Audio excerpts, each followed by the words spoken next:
I received a comment on one of my videos asking about the fist formation that I use in the Tekko-gamai posture of Tachimura no Nahanchi.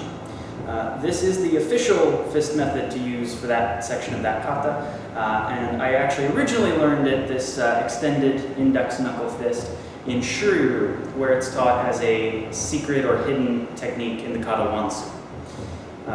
It tends to be more prevalent in naha-te systems, particularly goju-ryu and uechi-ryu, but it does exist in shuri-te systems, as is evidenced by its presence in Tachimura no Nahanchi, which is a shuri-te kata. When using that strike, it's highly recommended, at least I prefer it, to strike in linear motions because of the way the fist is supported.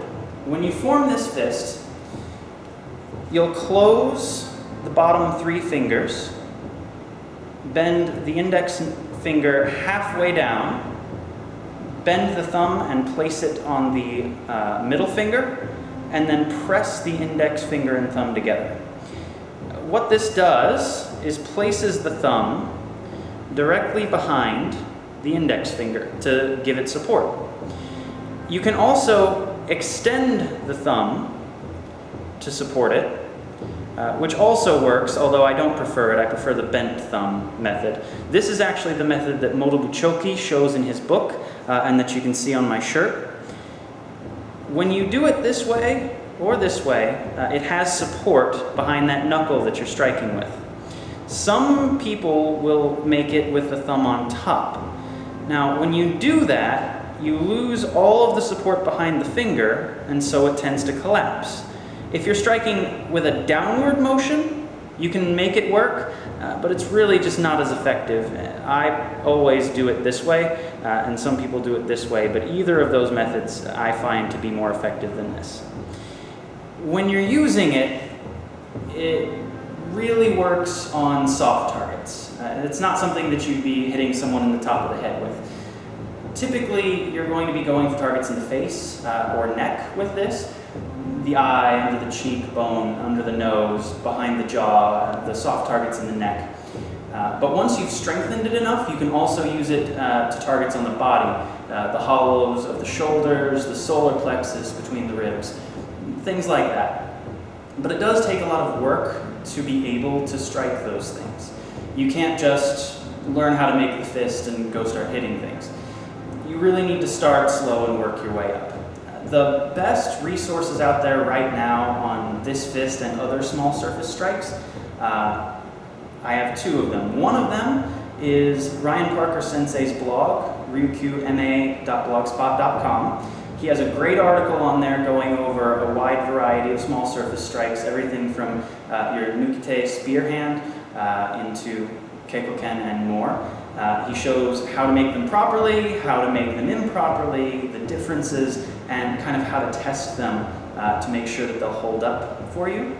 And the other one is actually a video by Paul Enfield Sensei that shows just some of the ways that he uses body weight to actually strengthen his small surface strikes, including Keiko-Ken, using things like planks and push-ups.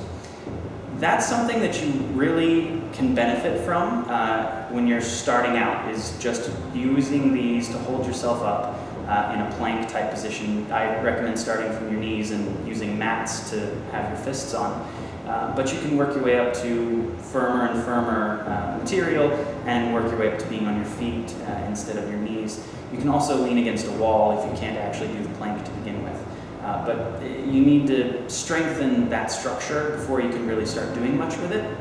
When you start practicing actual striking with it, I recommend using a maze bag, which is a cloth or leather bag. Originally they were filled with corn, which is where the name comes from. But a lot of people these days, including myself, use mung beans, which you can order online. Some health food stores have them. Eventually you can actually fill them with sand or pebbles, get a more difficult target to strike in that it's a little denser and does some more conditioning for you. But it has give and it swings away from you, and it still gives you that impact. So it definitely helps toughen it up and strengthen it and get you used to actually imparting force into that small surface. Once you've gotten more used to that, it's something where you can start tapping it on the maki rather than hitting, working up to being able to put more and more power into that tap. And also the same thing can be done on a heavy bag if it's soft enough. And you just slowly work your way up to being able to strike a little bit harder, a little bit harder, a little bit harder. This is something that can really be a great tool for you, but only if you're willing to put in the work to make it a good tool.